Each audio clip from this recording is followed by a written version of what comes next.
Punto Global es un espacio traído a ustedes por el Centro de Estudios Estratégicos de Relaciones Internacionales, CERI.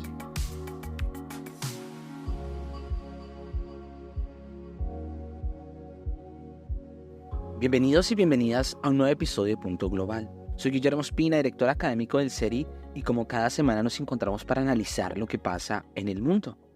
En esta ocasión me acompañan Ana y Carla, voluntarias del CERI. Hola Carla, ¿qué tal te encuentras? ¿Cómo están? Por aquí todo más que bien. Gracias por la invitación.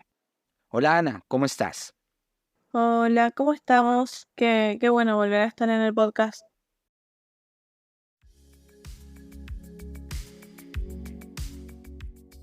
Bueno, y antes de pasar a nuestra sección principal y a nuestro tema de la semana, comencemos con esos no temas, la sección de los voluntarios y voluntarias del CERI aquí en Punto Global. Y bueno, Carla, ¿qué no tema nos traes para el día de hoy?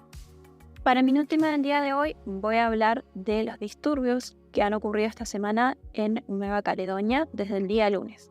Primero, un poco de contexto a la situación. Nueva Caledonia, que se encuentra en el Pacífico Sur, es lo que se conoce formalmente como un territorio de ultramar de Francia, o una colectividad de ultramar, que si bien no es independiente, tiene ciertos márgenes de autonomía que fueron delimitados por el Acuerdo de Nouméa en 1998.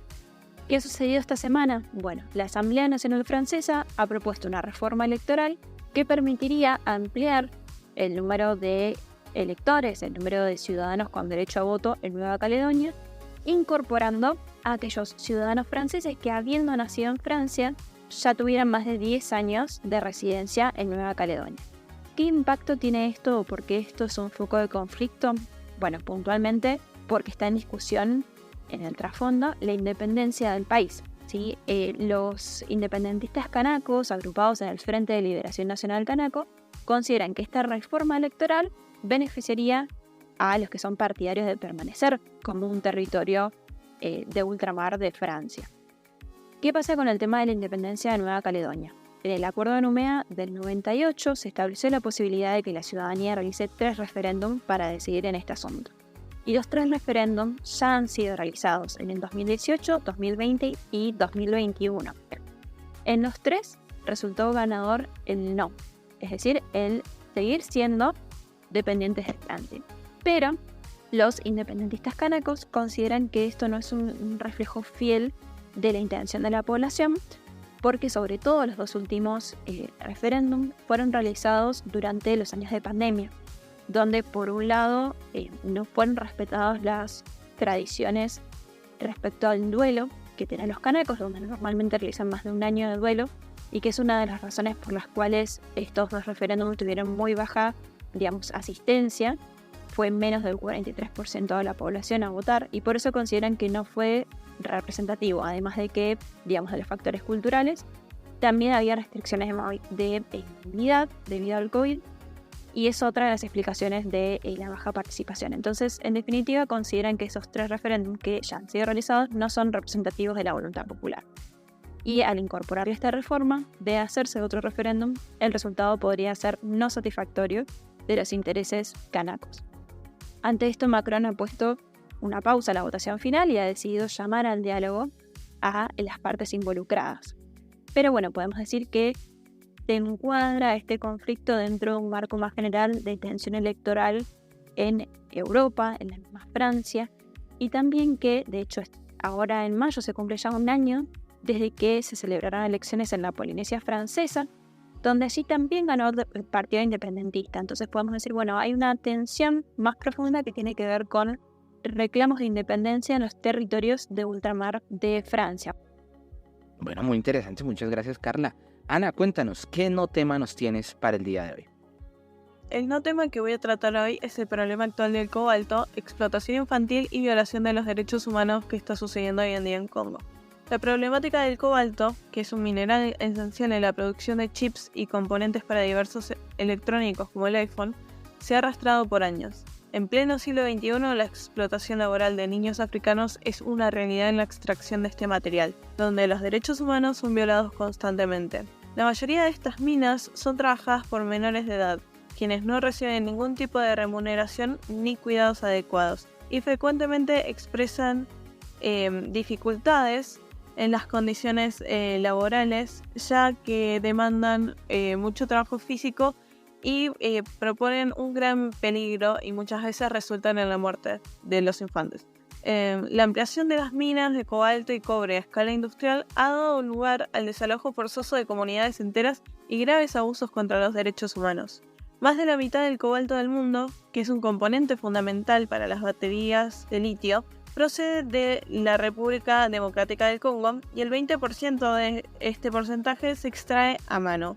Amnistía Internacional ha documentado cómo menores y adultos extraen cobaltos en minas con estrechos túneles excavados manualmente, arriesgándose a sufrir accidentes mortales y graves enfermedades pulmonares.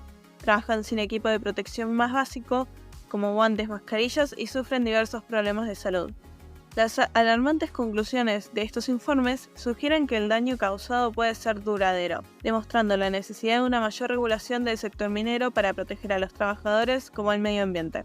Además, las multinacionales que se benefician de estas minas deben cumplir con su responsabilidad de respetar los derechos humanos, previniendo la contaminación que daña a las personas, al planeta y el trabajo infantil.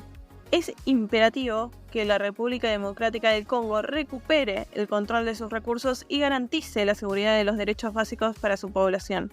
Se deben implementar medidas para asegurar que la extracción de cobalto se realice de manera ética y responsable, aunque esto implique un aumento en el costo del material. Ahora sí, continuamos con ustedes. Muchas gracias, Ana, por esos no temas. Entonces vamos ahora a viajar hasta el África con nuestro tema principal. La guerra sigue empujando un año después a millones de sudaneses a huir de sus hogares. Son desplazados internos, pero también refugiados que han dejado el país. Miles cruzan a diario a Chad, Sudán del Sur o Egipto. Es la mayor crisis de desplazados y refugiados a día de hoy y necesitan, dice ACNUR, ayuda urgente. Las personas están llegando con altos niveles de desnutrición.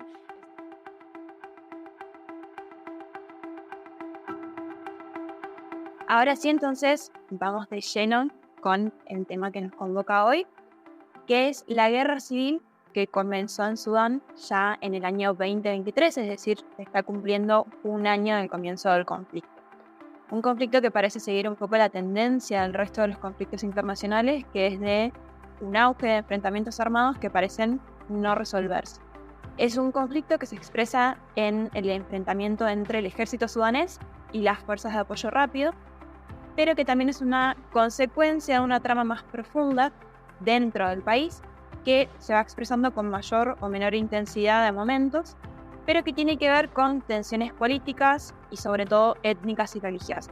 Para comprender un poco mejor esta situación, el día de hoy nos acompaña el profesor Rafael Antonio Díaz, que es titular del Departamento de Historia y Geografía de la Facultad de Ciencias Sociales de la Universidad Javeriana, también doctor en Historia del Colegio de México, y tiene postdoctorados en asuntos étnicos y africanos, entre otros aspectos de su currículum. Así que bueno, Rafael, bienvenido, muchas gracias por acompañarnos.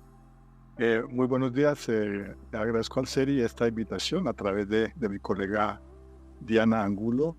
Un saludo a Carla, a Ana y a Guillermo y a todos los que están presentes. Muchas gracias.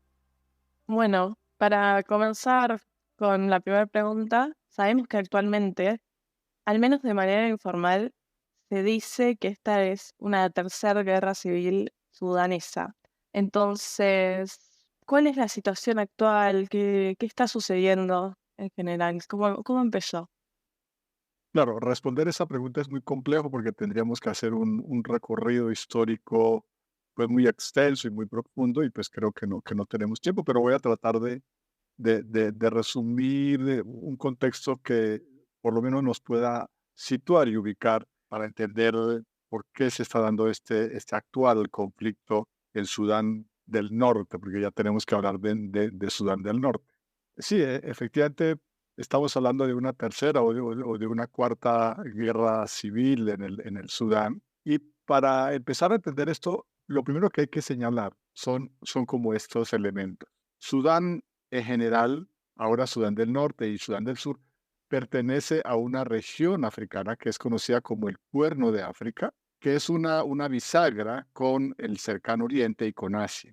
Lo que quiero decir es que estratégicamente esta zona ha sido un área muy disputada, ha sido un área muy transitada, ha sido un área clave, estratégica en las relaciones entre África, perdón, sobre todo África sahariana y el Asia. Eso por un lado. Por el otro lado, Sudán es el extremo oriental de una región que en este momento es, como ustedes quizás lo saben, es una región de mucha pulsión y de mucha tensión en África, que es la región del Sahel. El Sahel es esta zona, el Sahel significa borde, orilla, frontera. Es esta zona de contacto cultural, histórico, climático, geográfico entre el Sahara y la estepa africana. Y es una región también históricamente muy importante porque es la conexión entre la estepa africana y la subplataforma continental del desierto del Sahara. Por otro lado, en el Sudán, rápidamente tenemos el desarrollo de distintos escenarios culturales étnicos. Tenemos musulmanes, tenemos sudaneses arabizados, tenemos más hacia el centro y hacia el sur, sudaneses, digamos, que siguen practicando sus religiones ancestrales y sudaneses, digamos, que mezclan tanto lo ancestral como lo cristiano. Por otro lado, otro factor que nos ayuda a entender las guerras civiles en el Sudán es una lucha por recursos naturales de distinto tipo, y quizás allí ocupa un lugar importante el petróleo. El Sudán del Sur tiene los yacimientos más importantes de petróleo, aunque Sudán del Norte también, pero Sudán del Norte tiene un control sobre las refinerías y sobre las redes. Entonces, este es otro elemento, este control sobre recursos. Ahora hablaremos más adelante cómo tanto las fuerzas militares como las fuerzas de apoyo rápido que se genera en grupos paramilitares luchan por controlar bancos, por controlar corporaciones, por controlar empresas de distinto tipo. Y finalmente, lo que hay que señalar también para entender el conflicto en el Sudán es que aquí estamos en una situación tripartita, digamos, en el sentido de que los militares o los que controlan y manejan las armas y el equipamiento militar, etcétera, se terminaron dividiendo en dos, en las fuerzas militares y en las fuerzas de apoyo rápido. Los militares en el Sudán, sobre todo, y particularmente desde el régimen de Omar al-Bashir, están acusados de venir cometiendo y de seguir cometiendo delitos de lesa humanidad en Sudán del Norte, en su enfrentamiento en su momento con las fuerzas rebeldes de Sudán del Sur y contra la población de Darfur en la frontera con el Chad. Entonces, lo que quiero decir es que los militares y los paramilitares sencillamente han evitado que se concrete una transición civil estable en Sudán para evitar un juicio que es absolutamente evidente. Y el tercer elemento son la sociedad civil sudanesa, que desde el año 2010 aproximadamente se ha venido organizando y se han venido fortaleciendo grupos de profesionales, profesores, grupos de mujeres, jóvenes, etcétera.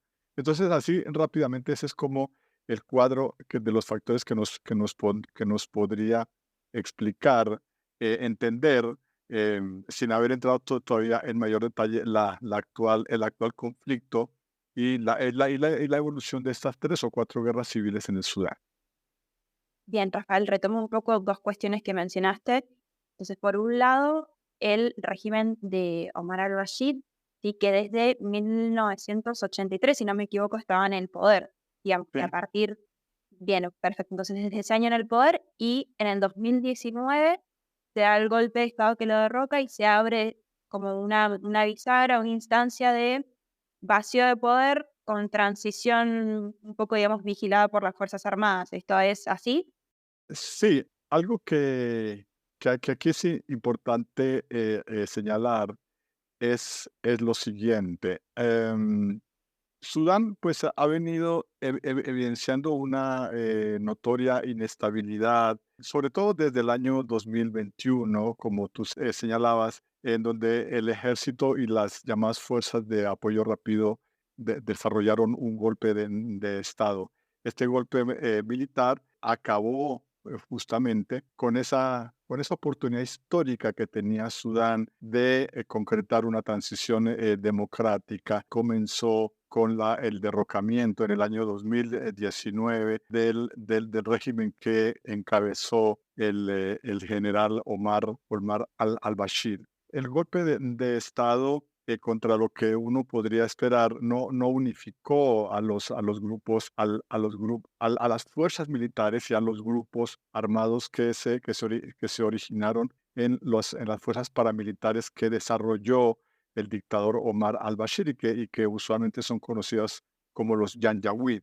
Así que esto, el componente militar, digamos, de Sudán del Norte terminó por dividirse en dos grandes grupos. Por un lado, el comandante de las fuerzas militares y el que comandó el golpe de Estado, el general Abdel Fattah al-Burhan, quien prometió, pero que nunca cumplió la designación de un presidente o de un ejecutivo. Por el otro lado, tenemos a las fuerzas de apoyo rápido, que como decía, se originan en los grupos de milicianos, jóvenes paramilitares, sicarios, que se formaron en las dos primeras guerras civiles. Las fuerzas de apoyo rápido como tal fueron establecidas formalmente en el año 2013 a raíz de una especie de alianza y de unión de milicias armadas que habían venido cometiendo y que de hecho siguen cometiendo una especie de limpieza étnica y de genocidio de pequeños grupos étnicos de minorías no árabes en la región, en la región occidental de Darfur desde comienzos de este siglo. Las fuerzas de apoyo rápido son comandadas por el militar o no sé cómo llamarlo, Mohamed Hamdan Dagalo, más conocido como Hemedti. Tiene varios miles de miembros y lo que hemos sabido es que en estos últimos meses se ha ido concentrando la confrontación entre estos dos grupos en la zona de Darfur, generando un drama humanitario de varios millones de desplazados en todo el Sudán del Norte y por supuesto en Darfur. Ahí puntualmente también iba el otro componente de mi pregunta, que mencionás, la intensidad en Darfur parece ser mayor, ¿no? Del conflicto. ¿Hay alguna razón geopolítica, étnica, religiosa que haga que esto sea así, que en Darfur se estén dando estos genocidios, estas denuncias que han sido tomadas internacionalmente como genocidio? Sí, gracias por la pregunta, porque de alguna manera, usualmente cuando uno habla de Sudán del Sur o cuando se ha venido hablando de Sudán del Sur, se trata de minimizar el escenario del Darfur. Darfur, que significa en árabe, pues la tierra de los Fur, es una zona que está hacia el Sudán Occidental y que hace frontera con la República Centroafricana, con el Chad, con Sudán del Sur y con Libia.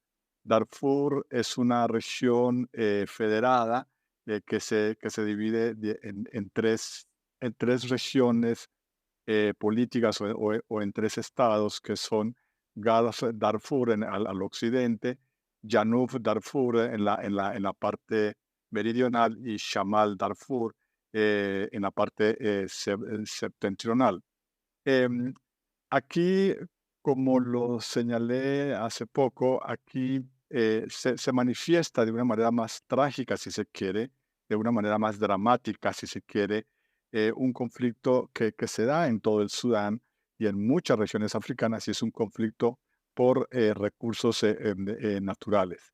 Es es un conflicto como lo señalaba, entre los Janjaweed, que son estos grupos paramilitares que le terminan dando también origen a las fuerzas de apoyo rápido, y los llamados, digamos, africanos sudaneses negros de la zona del Darfur. Esto es mucho más complejo porque en el trasfondo ha habido también desde finales del siglo pasado y en los 20 o 24 años primeros del siglo XXI. En el trasfondo hay un conflicto que fue evidente, que fue latente en su momento y que lo es todavía, un conflicto entre el Chad y el Sudán. Entre el Chad en su momento, el régimen de Deby y el régimen Omar al-Bashir, un conflicto también por control territorial, por afinidades políticas. Se decía que el Chad apoyaba a algunas milicias del Darfur y que los Janjaweed son apoyados, o en su momento fueron apoyados por el régimen de Omar al-Bashir. Entonces, este conflicto militar en la región de Darfur, como lo acabo de señalar en este escenario, ha enfrentado principalmente a los Janjaweed, que son milicianos que están integrados por miembros de las tribus llamadas los tribus de los Abalá, que son criadores de camellos de origen árabe, y los Bagara, que son básicamente agricultores, contra los pueblos propiamente originarios del Darfur, que son básicamente tres, los principales pueblos, que son la etnia Fur, la etnia Sagawa y los Masalit. En los últimos días nos ha llegado información y hemos encontrado información de que la confrontación entre el ejército, las fuerzas de apoyo rápido, fundamentalmente han ocasionado, sobre todo las fuerzas de apoyo rápido, han ocasionado o vienen ocasionando un genocidio, una limpieza étnica contra estos tres grupos, pero particularmente contra los Masalit. Y volviendo a este estado que nombramos bastantes veces ya, que es Chad y los países vecinos, en este contexto de genocidio, ¿se está pudiendo acceder a ellos para migrar en esta situación? ¿Es una forma segura de poder salir como civil? Esa pregunta tuya es muy importante porque nos permite mirar esta dimensión realmente preocupante del desplazamiento en todo el Sudán y en los países vecinos. Es decir, las cifras no son seguras, pero estamos hablando ya en algunos estimativos de la ACNUR y de Médicos Sin Fronteras de más de 3 millones de refugiados y de desplazados. Hacia Egipto ya contabilizamos más de 300.000 y hay toda una problemática con los campamentos, con los refugiados, con la situación de estos sudaneses en la zona, en distintas zonas de Egipto, sobre todo en las zonas fronterizas, hacia el Chad, justamente en la región por la que tú preguntas. Estamos hablando, según algunos estimativos, de 200.000 o 250.000 migrantes desplazados de Darfur hacia el Chad. Y en Darfur del Norte estamos hablando, en Darfur del Norte y Darfur del Sur, estamos hablando de que se han ido moviendo y se han ido desplazando, se han tenido que desplazar independientemente de que vayan al Chad o no, por lo menos no, es en casi 1 millón de personas solamente en Darfur. También hacia la República Centroafricana han huido algo así como unos 20.000 o 25.000 sudaneses, y hacia el Sudán del Sur aproximadamente quizás unos 200.000 sudaneses, y hacia Etiopía unos 20.000.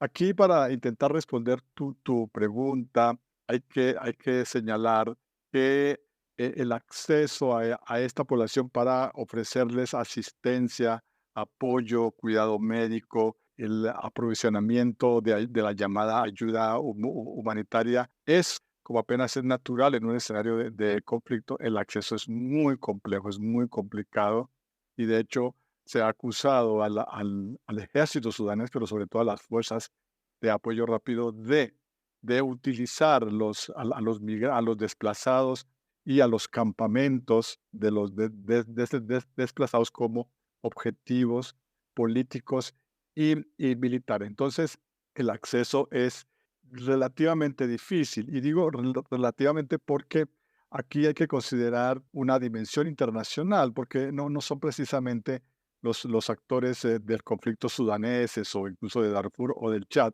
los que les van a dar propiamente ayuda a los refugiados y a los desplazados, sino es la asistencia y la presión internacional.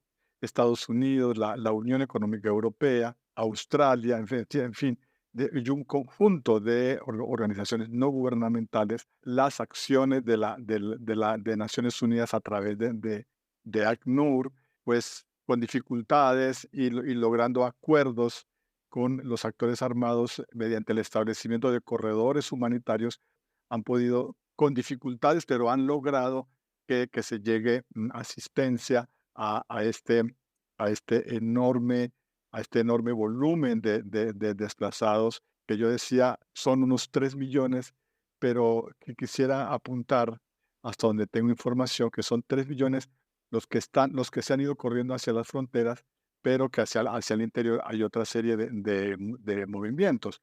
Es decir, hay analistas que hablan de que en el Sudán, tanto los desplazados hacia los países vecinos como los desplazados al interior del Sudán podrían ya sumar más de 5 millones de sudaneses. Y continuando con este análisis regional, la perspectiva que estamos teniendo, hemos visto que ha habido intentos de negociaciones de paz encarados por Arabia Saudita en mayo y noviembre de 2023, y esto nos abre una pregunta nueva que es, ¿qué rol está jugando la Unión Africana en este conflicto? Muchas gracias. También es una pregunta muy importante. Aquí hay que señalar previamente para poder responder tu pregunta que el gobierno sudanés, o más que el gobierno sudanés, sí, el ejecutivo sudanés del ejército está apoyado de o tiene una afluencia de vínculo de relaciones con Egipto. Egipto es un apoyo que ha sido incluso muy cuestionado por distintos observadores internacionales. Las fuerzas de apoyo rápido, al parecer, tienen relaciones con Arabia Saudita y con Putin, con Rusia. De hecho, el líder de las fuerzas de apoyo rápido se encontraba en Rusia cuando se inició la invasión de Rusia a Ucrania. Como lo acabé de mencionar también, hay una acción que condujo a este acuerdo del año 2019 y posteriormente el del año 2021 que se terminó rompiendo por las partes. Hay una acción importante de las Naciones Unidas y de Estados Unidos y de la Unión Europea. Ahora, la Unión Africana le ha señalado al gobierno sudanés, al gobierno militar, para ser más precisos, sudanés, y a las fuerzas de apoyo rápido, que es urgente retomar el proceso de transición militar y el establecimiento y el respeto de un gobierno civil. Aquí es importante señalar que si uno quisiera, como observador, y uno puede acertar o uno puede equivocarse, si uno quisiera decir cuál ha sido el agente que apoya a la Unión Africana, según como yo lo observo en el Sudán, es a la sociedad civil. La Unión Africana ha insistido que finalmente el Sudán, desde la llamada crisis de la harina y del crisis del pan, de donde se generó la crisis del régimen de Omar al-Bashir hasta que fue quitado del poder, esa acción se debe, ha señalado la Unión Africana, se debe básicamente a la sociedad civil y que eso hay que respetarlo. La sociedad civil organizada en muchas organizaciones, como yo decía, de profesionales. Allí, y esto es muy importante decirlo, aquí ha sido fundamental el papel de la mujer sudanesa. Ahorita no recuerdo el nombre de una mujer sudanesa en Jartum que se subió al techo de un carro y arengó a la gente, a estudiantes, a profesionales, a obreros, a campesinos, a levantarse contra el movimiento. Entonces, efectivamente, la Unión Africana ha condenado las acciones que condujeron al golpe militar y al rompimiento de la transición, y ha exhortado, igual que los observadores internacionales, ha exhortado a las fuerzas militares y a las fuerzas de apoyo rápido a que establezcan un cese urgente del fuego, que cesen sus confrontaciones, porque es que aquí estamos hablando no solamente de las confrontaciones entre las fuerzas de apoyo rápido y el ejército, sino las acciones que cada uno por su lado están cometiendo, los asesinatos que están cometiendo contra la población civil, ya sea en regiones internas del Sudán o en el caso particular de Darfur. Entonces, yo quisiera reiterar acá que Sudán aparentemente no quisiera verlo así, pero aparentemente Sudán se encuentra en una especie de sin salida. No hay otra opción, que necesita un gobierno civil y una voluntad política, que eso es como lo difícil o lo imposible de lograr aquí, y es a lo que ha exhortado la Unión Africana a los actores militares a que puedan someterse y que deban someterse a una especie de juicio político y de juicio internacional a través de unas negociaciones con un supuesto eh, gobierno civil. Entonces, mi conclusión sobre esta pregunta es algo que me parece muy importante, y es que se deba dar urgentemente, no solamente un cese al fuego, como lo ha pedido la Unión Africana, sino un lugar preponderante en la transición, retomar la transición democrática, manejada por un cúmulo, porque es que es un cúmulo, son muchos grupos, comunidades, partidos, pequeños, grandes asociaciones de estudiantes, de jóvenes, de médicos, de mujeres, de campesinos, que están pidiendo digamos, que el conflicto adquiera cauces de civilidad. Rafael, ahí aprovecho para preguntarte. Parece difícil, ¿no?, poder lograr algún tipo de unión cuando también de fondo tenemos tantas cuestiones étnicas y también un pasado tan complicado para la sociedad en general, que se ha enfrentado muchas veces por cuestiones también religiosas. Entonces, la pregunta viene por ese lado, en el sentido de si hay alguna institución, algún grupo de la sociedad civil que sea reconocido internacionalmente como vocero de justamente esa voluntad de la sociedad, que no tenga que ver con las Fuerzas Armadas. Y aprovechando también esa consulta, me voy para el lado de lo internacional. Si, digamos, por ejemplo, en Naciones Unidas ha dado algún espacio a la sociedad civil de alguna manera para escuchar sus peticiones. En efecto, se han tendido puentes, distintos tipos de puentes, entre organizaciones civiles y sociales del Sudán, con organizaciones no gubernamentales clasificadas por, bueno, si son de género, o si son de ayuda humanitaria, si son de gobernabilidad y de gobernanza, que están ubicados, por ejemplo, en España, en Italia, en Francia, en los Estados Unidos, e incluso en América Latina. Las Naciones Unidas, a través de la ACNUR, las Naciones Unidas, a través incluso de la misma UNESCO, le ha dado un reconocimiento y una vocería a muchas de estas organizaciones, como la Unión de Fuerzas Populares, la Alianza y la Federación de grupos de apoyo. Le ha dado esa vocería.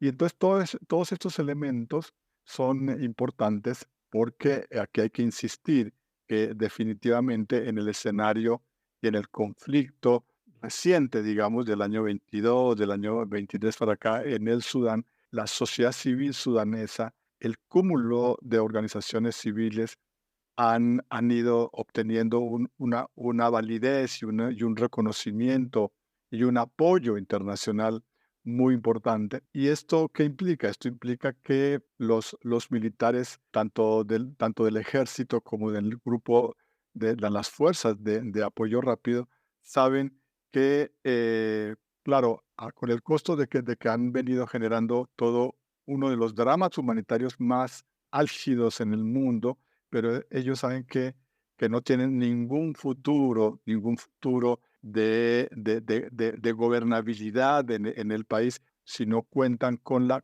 sociedad civil, una sociedad civil, repito, reconocida, apoyada por distintas instancias internacionales e incluso, como lo señalé, por la Unión Africana. Bien, perfecto. Yo te quería consultar si en este sentido, o sea que por un lado tenemos la sociedad civil, que es un elemento fundamental y básico para poder lograr algún tipo de acuerdo. Por otro lado, como apoyo, digamos, de este acuerdo que se pueda lograr en la comunidad internacional, ¿quién tiene, por decirlo de alguna manera, perspectivas de ser un buen mediador en esta situación? Porque tenemos también un año complicado electoralmente y tenemos que tal vez Estados Unidos, que está, digamos, con la atención puesta en varios frentes, ¿sería una posibilidad que Estados Unidos pueda plantearse como ese mediador para la paz o no? Aquí hay que, como lo señalé ahora, hay que recordar cuáles son los más importantes apoyos internacionales de los actores del conflicto sudanés. Las fuerzas de apoyo rápido que están actuando en distintas regiones en el Sudán, como lo señalaba, tienen unas importantes conexiones con Arabia Saudita y con los Emiratos Árabes Unidos, al igual que con Rusia, con el llamado grupo paramilitar Wagner, que ahora tiene otro nombre. Entonces, por el lado de las fuerzas de apoyo rápido, estos son digamos, sus socios y allí hay que contemplarlos en estos procesos de negociación, ¿sí? Rusia tiene muchos intereses en Sudán, al igual que China. Por otro lado, las fuerzas armadas de Sudán del Norte tendrías como su principal socio a Egipto, básicamente. Entonces, Egipto es otro actor internacional que es importante, además porque pues, son frontera y pues Egipto ha tenido que enfrentar el tema y el drama de los refugiados en su zona. Volviendo a Rusia, por ejemplo, sabemos que Rusia ha ido avanzando en los últimos años, ha ido avanzando de una manera mucho más apremiante en África. África se ha convertido en los últimos años en la joya de la corona que todos se lo quieren disputar: Estados Unidos, Rusia, China, la OTAN, la Unión Europea. Y Rusia, por ejemplo, pues sabemos que tiene un proyecto que ya tiene un recorrido, y es instalar una base naval clave, estratégica, en la costa, en la línea costera del Mar Rojo, y por eso ha venido negociando con los dos actores, pero sobre todo con las fuerzas de apoyo rápido. Y por el otro lado tenemos lo que yo estoy diciendo me está llevando a que no hay un actor internacional visible y, si se quiere, viable acá, porque esto es muy complejo. Porque acá no podemos olvidar que entran forman parte de este escenario tanto los tribunales nacionales del Sudán de justicia, como los tribunales internacionales, como la Corte Penal Internacional, Amnistía Internacional, porque indudablemente, y lo vuelvo a reiterar, si no hay una disposición de miembros del ejército y de miembros de las fuerzas de apoyo rápido, muchos de ellos que vienen de los grupos militares y paramilitares bajo el régimen de Omar al-Bashir y que se han reposicionado en esta situación. Si esos elementos militares nunca van a dar el espacio para su juzgamiento por la justicia sudanesa y por la justicia internacional, este es un conflicto que no tendría salida. Entonces aquí tenemos que otro observador, no, que otro actor internacional importante, válido y que hay que tener en cuenta a la hora de buscar, sí, de generar un diálogo para posiblemente un nuevo pacto o un nuevo acuerdo, es esta dimensión de la justicia, porque aquí hay que reiterar, eso yo lo quiero reiterar, aquí estamos en un escenario donde se han cometido de manera dramática un conjunto de violaciones de lesa humanidad contra pueblos, en su momento contra grupos de Sudán del Sur y contra y contra, contra el Darfur, contra las poblaciones de Darfur. Entonces, como que hay varios factores o varios actores internacionales que serían importantes y visibles. Yo no vería uno solo, ni siquiera a la misma Unión Africana. Además, porque aquí en el trasfondo hay fenómenos de tráfico de drogas, hay fenómeno de tráfico de armas que hace más complejo todo esto. Entonces, quizás, y creo que eso ya se ha planteado, quizás lo que se podría dar, y esperemos que eso se dé antes de que termine este año, una especie de conferencia internacional de paz para tratar de cesar la guerra civil en el Sudán. Justo esto va la última pregunta para finalizar este tema, de cómo podemos ver de forma concreta que se vaya desenvolviendo este conflicto y qué perspectivas vamos a tener de que se solucione al mismo tiempo, ¿no?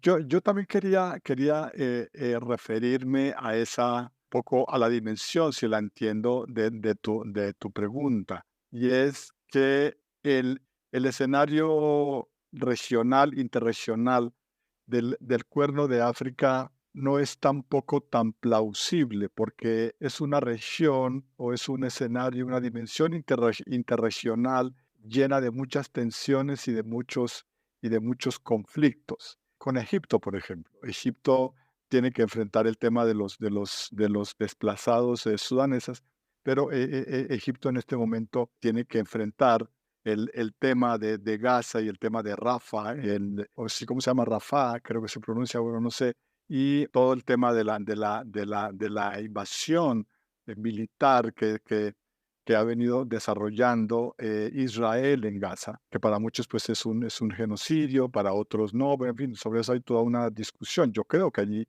Israel está cometiendo evidentemente un genocidio con el pueblo palestino.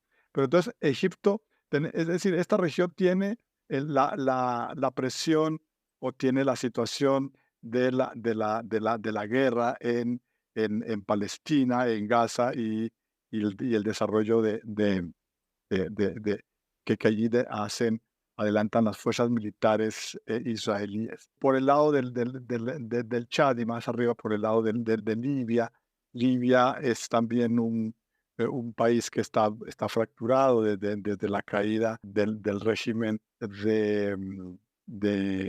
¿cómo se llamaba? Me ayudan a recordar en Libia, del régimen de Muammar al-Gaddafi. Es un país fracturado y eso ha tenido unas incidencias en Egipto, ha tenido incidencias en el Sudán. El otro conflicto es en el Chad. El Chad también está desarrollando varias tensiones. Se acaban de dar las elecciones donde ganó el hijo de Siad Barre, si mal no recuerdo, y la oposición y los observadores internacionales señalan que allí se ha cometido un fraude, al parecer, de enormes proporciones. Por el otro lado, en el área, en la zona oriental, tenemos a Eritrea, Etiopía. Etiopía desarrolla el gobierno etíope de manera increíble, ha venido desarrollando un conflicto, una guerra, un ataque de grandes proporciones contra la región norte del Tigre en la frontera con Eritrea. Y un poco más hacia el norte, pues tenemos el escenario complicado de Somalia. La guerra entre Somalia y los llamados señores de la guerra o los clanes en Somalilandia y en Puntlandia y en otras regiones. Entonces, las perspectivas de una negociación en el conflicto del Sudán son muy difíciles, son muy complejos por todos estos factores que yo he estado señalando. y que de alguna manera también tienen una conexión con la serie, casi que el rosario de golpes de Estado que se han venido dando en la zona del Sahel del centro y el Sahel occidental, en Guinea, Conakry, en Níger, en Mali Níger, Mali y en Burkina Faso.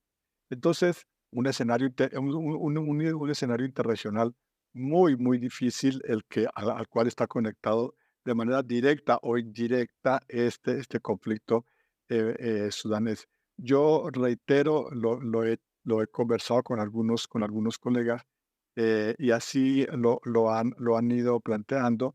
Reitero que sería urgente, sería fundamental una especie de conferencia internacional de paz sobre el Sudán del Norte, porque estamos enfrentando, quizás junto con la República Democrática del Congo en la región, en la región oriental de Kivu, estamos enfrentando aquí, obviamente junto con lo de Gaza en Palestina, junto con lo de Ucrania, otro de los grandes dramas y tragedias humanitarias que hemos observado. Y aquí quisiera referirme a un proverbio africano que se aplica muy bien a todos estos escenarios de conflicto, un proverbio africano. Ahorita no recuerdo de qué grupo étnico es, pero es un proverbio africano que dice que en la pelea entre dos elefantes, el afectado es el césped.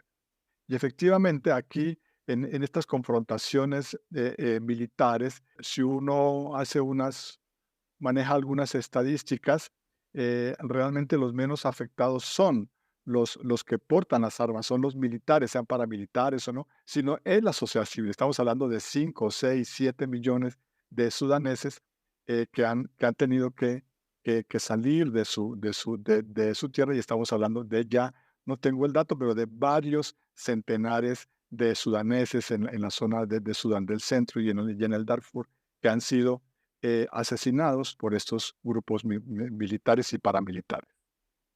Bueno, Rafael, qué lindo proverbio y qué manera sencilla de comprender un conflicto tan profundo que, como decías, es interregional, es local, es étnico, religioso.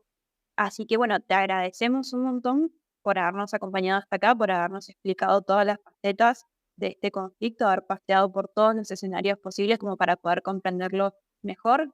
Esperamos que a nuestros oyentes también les haya resultado útil y les haya gustado este episodio. Y bueno, te esperamos en cualquier otra visita, cualquier otro episodio cuando nos quieras acompañar. Claro que sí, Carla y Ana, Guillermo, muchas gracias. Yo espero haber cumplido con sus expectativas de poder ofrecer de manera sencilla, si se quiere, unos elementos, un conjunto de elementos que nos permitan comprender un conflicto como el Sudán, que como ustedes vieron es realmente muy, muy, muy complejo, y confiamos en que el poder que ha ido adquiriendo la sociedad civil sudanesa pueda, ojalá en el corto tiempo, llevar a un acuerdo de paz y a una transición democrática y al establecimiento de un gobierno democrático. Y reitero, como lo señalan la mayoría de los observadores, en algún momento esperemos que los militares, tanto los paramilitares como los militares, den su brazo a torcer y se confronten, se enfrenten a la justicia nacional y a la justicia internacional. Esperemos entonces que así sea. Muchas gracias. Muchas gracias. Gracias por la invitación y claro, con mucho gusto acepto la siguiente invitación. Muchas gracias. Y para terminar este episodio, quiero dejarles la invitación a unirse al canal de WhatsApp del CERI, donde pueden encontrar todas las novedades, los eventos, los seminarios y la información que realizamos, y por supuesto los episodios de Punto Global. El enlace lo encuentran en la descripción del episodio. Y también queremos dejarlos con la encuesta de la semana. ¿Creen ustedes que el conflicto en Sudán se ha invisibilizado en el escenario internacional? ¿Por qué creen? Escuchamos sus opiniones aquí en Punto Global.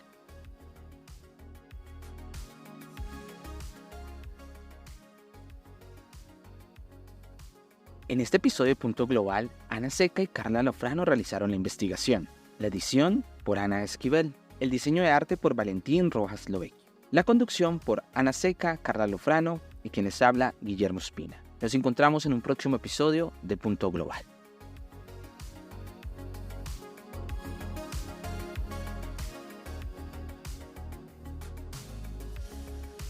Recuerden que pueden encontrarnos en las distintas redes sociales, en Instagram como seri.global, en Facebook como Seri Global, en Twitter o X @seri6 y en la web en www.seriglobal.org.